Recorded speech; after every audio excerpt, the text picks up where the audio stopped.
साडी रुड़ गई नौ पतवार, साडे बोलण ते पाबंदियां, साडे सिर लटके तलवार। असां नैना देखू गेड़ के किती वत्तर दिल दी भौं, ए बंजर रे नी मानने सानू सज्जण तेरी सौंप। असां उत्तू शांत जापदे साडे अंदर लगदी जंग, सानू चुप छपीता वेख के पे आखण लोक मलंग।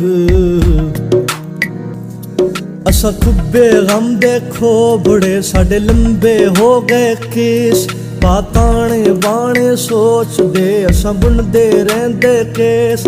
हुण छित्ती दौड़ी बुलिया साडी सूली टंगी जान,